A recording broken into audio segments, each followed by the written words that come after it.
Hi, this is my reaction to the Kraken. It's called the Kraken that the lawyer for Trump, what was her name? Sidney Powell. Uh, she just now did her speech, which was what she called the release of the Kraken. And the Kraken in mythological, I think Norse mythology is a dragon of some sort. So it's a big beast that she's released, and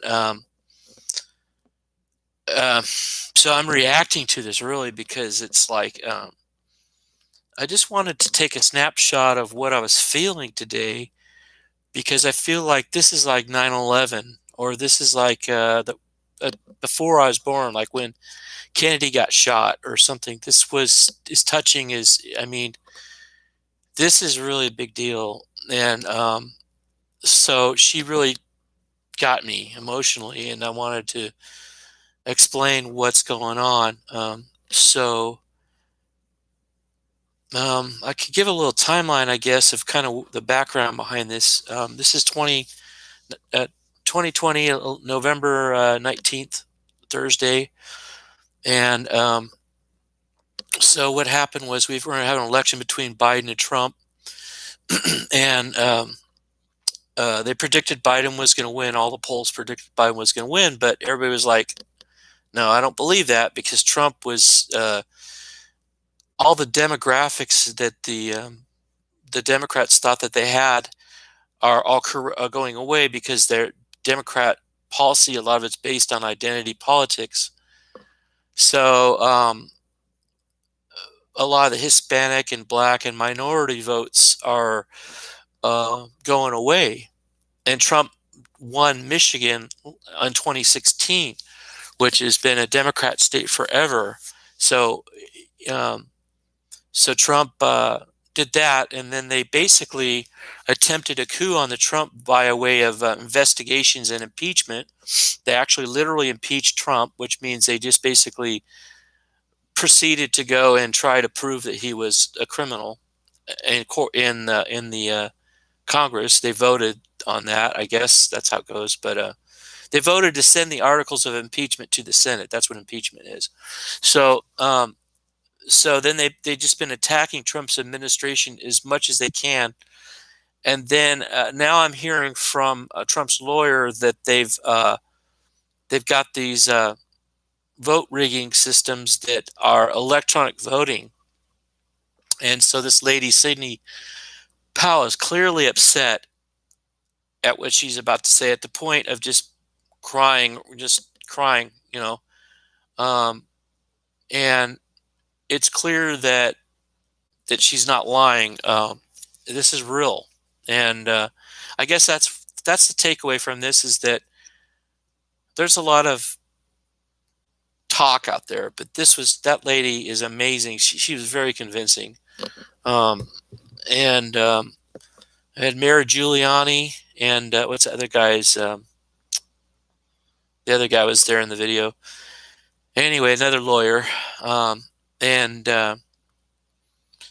so it's scary is one of the emotions, because you're watching this lady convince you that this is not about Trump. This is about democracy. Are we still going to have democracy here in America? And basically, what she's saying is kind of heartbreaking, because she's really saying that not only has America lost democracy, but the entire planet has. And that's the implication she's saying, is that they've got corruption. The entire planet is corrupt, and they can buy politicians by using this system. And so then she kind of just said, we're just going to fight this, and we're not going to be intimidated by this. It's very confrontational. And from what I understand, Sydney is a really credible lawyer, and some people have said that they believe her. We have people in the federal government. The Federal Elections Committee chairman is investigating the corruption. This is going to go to the Supreme Court. This is no cup of tea here.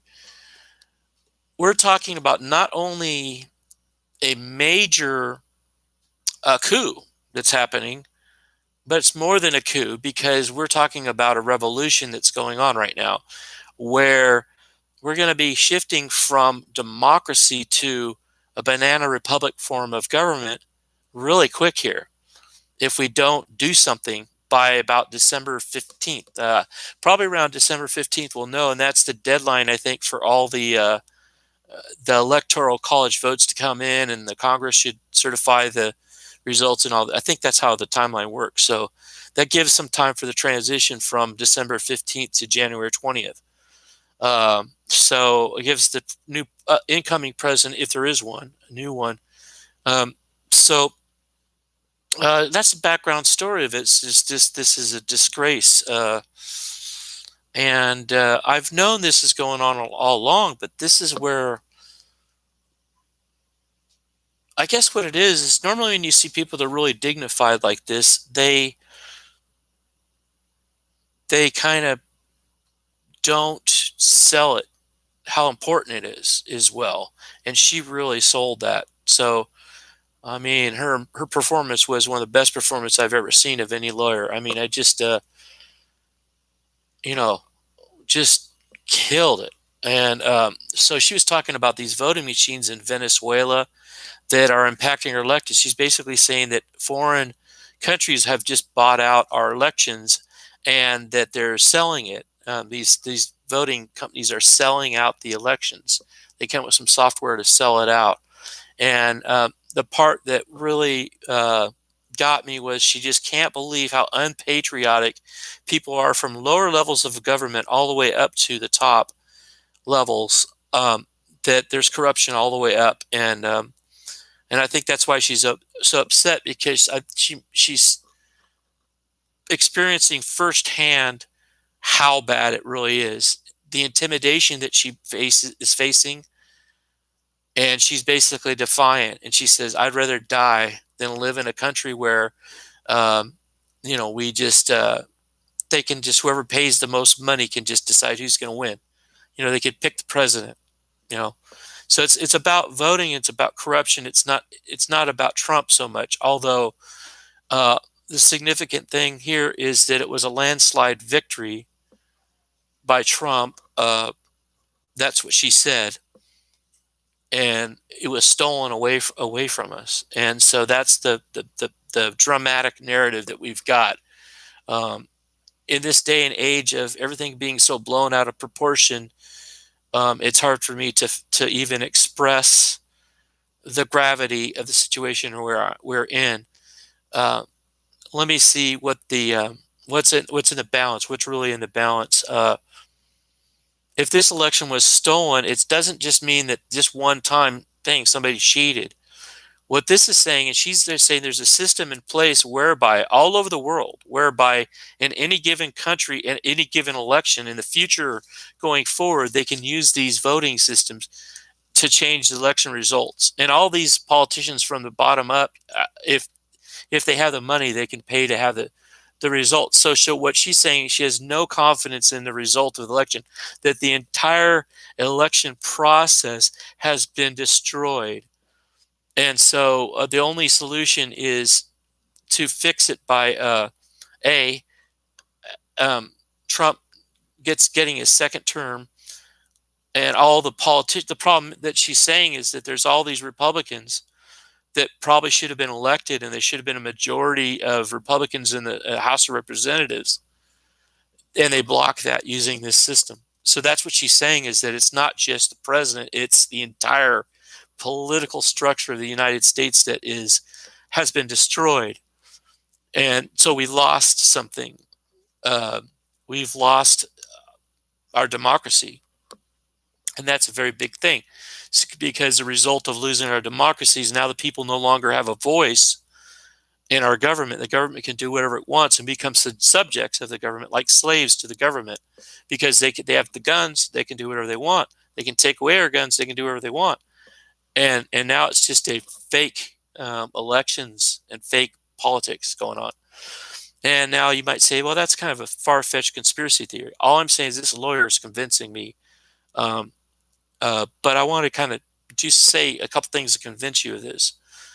The number one most obvious thing I can think of is, remember, Biden showed up with a presidential seal and a flag of the President of the United States behind him, and he had on his podium says the office of the president-elect. In order for him to be the president-elect, he has to be certified, and he's not been certified, or Trump concedes, and Trump definitely has not conceded. This is a challenge and contested election. So Joe Biden is calling himself president-elect. That's a coup. A coup is when you step in and say, I'm in charge here. And that's what Joe Biden has done. So this is a coup that's going on. And you can see that. It's not like hidden anywhere. That's what I'm trying to say. In fact, Joe Biden in one of his speeches said that they've got the sophisticated, what was this, they've developed the best system in the world for voter fraud. And he did not correct himself when he made that slip. He made it clear that that's what he really meant. And it was just, I know he's senile, but that was on his teleprompter, what he was reading. So, yeah. It's, in other words, it's out and open.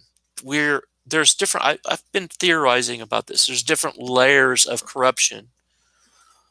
And the most common layers like union bribes, and mafia action, getting paid off by the mafia, and just basically corrupt practices by random politicians.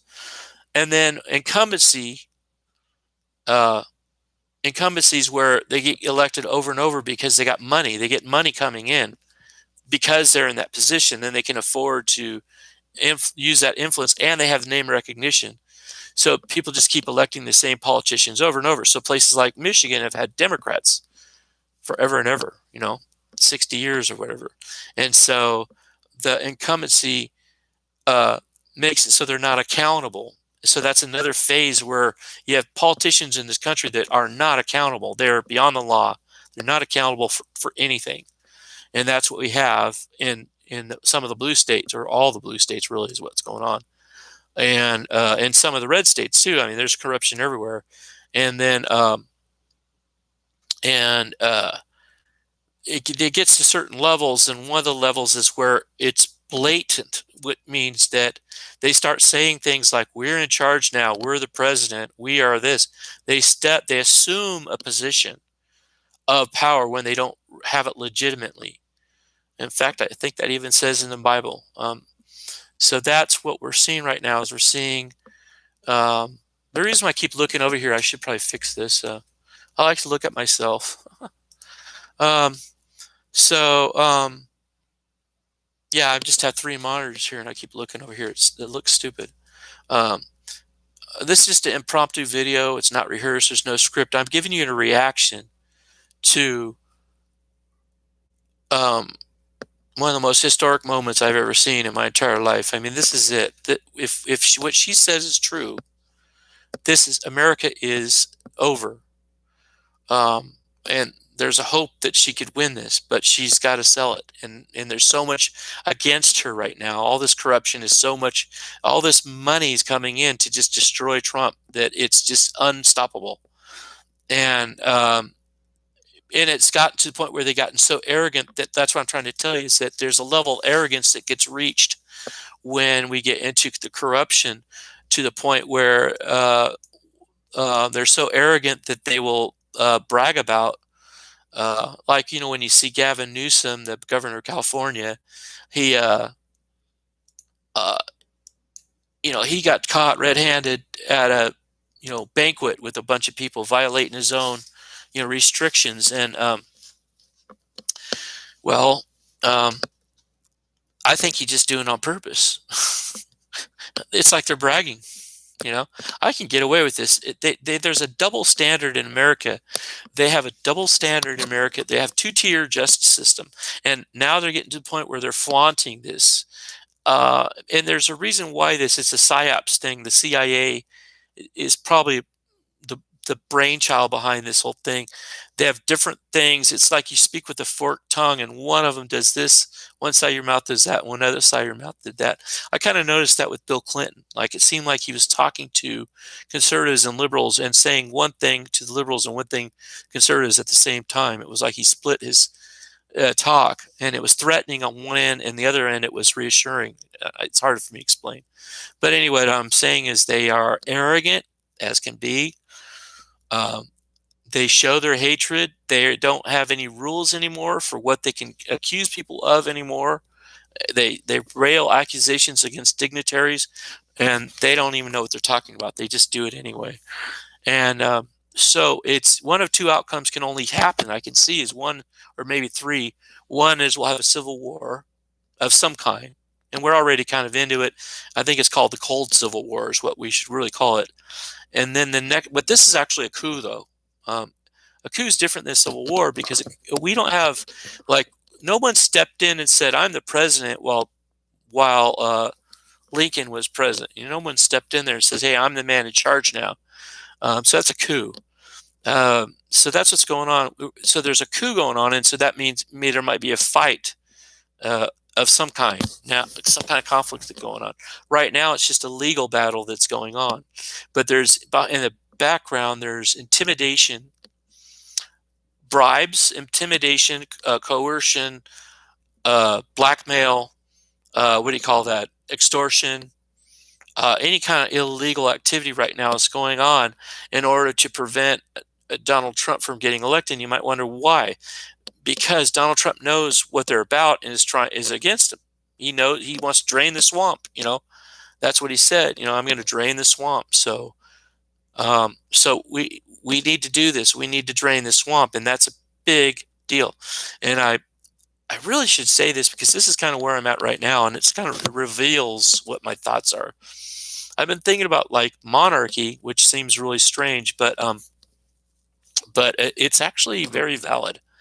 In fact, this voting here is showing the big flaw in democracy, and this way I look at it is a monarchy is different from a dictatorship. A monarchy is a friendship. It's a like a family, and a dictatorship is where the person it's all about himself. It's for his own personal gain, and it also is oppressive, a tyranny, and a tyrannical dictatorship is not the same thing as a monarchy. Now, it could become a tyrannical dictatorship, but what I see going on right now is it's a win-win situation for the corrupt people whenever you have democracy. This is like a lesson learned, okay? Democracy, I'm not sure I'm a big fan of it anymore, and I used to like it. And a lot of people say, well, it's not perfect, Well, it's worse than that. It's not only is democracy not perfect, democracy ensures tyranny. It makes sure that you're going to be in tyranny forever. Now, how can I say such a crazy thing? Well, bear me out. I'm trying to think of a name of a tyrant, but let's just say this guy, Joe Smith or something. Pardon me, I don't not talk about Joseph Smith, just a guy named Joe Smith, a common name. Joe Miller. Let's make him Joe Miller. So this guy, he gets voted in as a president of a country or prime minister, wherever they do in other countries, and he becomes a tyrant. And what he does is he rigs the voting system. And so now they have what looks like democracy, but it's not. But what he's doing is manipulating the people. And this is what he does. I can use my hands as a gesture, as a demonstration. On this side, you got these people and these people, and you have political parties, okay? And instead of them looking at and let's say I'm Joe Miller, and I'm Joe Miller, this tyrant, they look at each other and they fight each other. See, I'm saying the different parties fight each other because they're fighting over what? What are they fighting over? The votes, you see? And so when we fight against the vote, it divides us. So it's like a win-win for dictators. It's like an epiphany for me that we have this experiment of democracy that it's failed. It's failed. We have had a fake election of a fake, false president. We have Joe Biden, who's actually usurped power, and people have gone along with it. That there's like one group of people that says Biden is president, and they're not going to change their mind, and then another group that says Trump is president, and they're not going to change their mind. Okay, and this is all because of voting. Voting caused this. Now, if you had a monarchy, what you would have is everybody's either for or against. They're either loyal or they're against the king. See what I'm saying? The ruler. So you're either for or against the ruler. Instead of having to fight against each other for all these other things, they throw scraps at these people and say, hey, fight over these little scraps. See what I'm saying? It's hard for me to describe because it's kind of a new idea, but this is the way I look at it. It's getting to be very obvious to me that we are watching the demise of democracy, and its final end result, which could be endless endless tyranny. So we've already had tyranny because of this. I mean, it's not like a new thing. In America, we have corruption. And it's because of voting. People vote in the wrong candidate and they cheat, and they've been cheating forever. Okay. And it's really clear as a bell that this has been going on for a long time. And there's been corruption going on for a long time. And all these people are getting voted in. And if you want to have a revolution and get rid of this system, good luck. Good luck, because you've got all these different factions that you may or may not agree with, or that may be on your side or against you. And you have to fight a bunch of different factions, a bunch of different people in power. The schools, the colleges, we've got to reform colleges. We've got to go back, get rid of the news media, fix the news media, get rid of CNN, MSN. We have to do all that. I mean, there's just endless work to do because they've got this huge propaganda mill. They've got control over our education system. They've got all of our institutions are infiltrated with these people, all of them. It's not just a few. And if you had one institution that was infiltrated and it was the king, and everybody found out that that king was a tyrant, let them eat cake. Famous last words, right? What happened? She said, let them eat cake, and that was it. They said, we've had enough of her, out of here. And so I'm not like trying to bash people that believe in democracy. I'm not saying I'm better than you. This is just a thought. Think about it. That's just where I'm at right now, is that I'm mad at democracy of all things, which seems really ironic, but because I'm also mourning the loss of democracy, but I mean, because it did work to a certain extent. But what I'm trying to say is that I don't know if anybody can control if we're going to have a monarchy or not. And I'm not proposing that we have monarchy. My philosophy has changed. My point of view has changed about government, and that this is an embarrassment to democracy, that people can just are so stupid that they'd vote for Joe Biden, and people are so stupid that our society would allow this kind of corruption to happen is embarrassing to democracy. It's not a perfect system, and it's worse than that, because that's what I've been trying to say, and I'm not doing a very good job at it. Like I'm saying, that Joe Tyrant guy that I was talking about, Joe Miller Tyrant guy, he's using democracy to make sure that there's never a revolution, because he's always got them thinking that they're voting for something. See, if you can get people to think that you're voting for something and you're not, then you've got them, because they'll never come to you and say, we don't like you. It's not as likely to happen. It's not as likely to happen. Now, a military might do it or something like that. And basically, the concept of somebody that's actually a monarch is someone that's in charge of the military. He who has the gun makes the rules. That's the bottom line. So when King George came over and tried to take away our guns, I'm beginning to wonder if we should have just made George Washington a monarch, and then we would have a bunch of Washingtons, And then if we didn't like Washington, we get rid of him and put in another monarch, you know, and just keep doing that over and over and over again. And it makes life a lot simpler. I tell you what, this fighting against each other, that's expensive. You know, it's getting expensive. Um, uh, you know, it's a lot of work. There's a human cost of democracy is immense. It's like a war almost. So yeah, not a big fan of democracy anymore. I think that monarchy is kind of cool. And it's not like I'm saying we need to start a monarchy, but maybe that will happen. I mean, maybe other people come to the same realization as I, and we're like, oh, well, you know, I don't know. I haven't seen any other dictatorship people that lived in dictatorships that like went to Cuba said, you know, I don't really like democracy either because they voted for this guy, Chavez in Venezuela. You know, how did we get in this mess? People voted for that. When you're voting for something and then it ends up killing you, then that means democracy doesn't work. It's not just a system that's not perfect. It's a system that doesn't work. That's what that means. That's what I'm trying to say. And when you have people that are fools voting, these are important issues. This is life and death. This genocide we're talking about, people starving in these countries, and we're sitting here talking like, go vote. It's your duty to vote. It's like, really, don't, please don't vote unless you really know the issues. Don't vote, please. You know, that's what I don't like. You know, bye bye.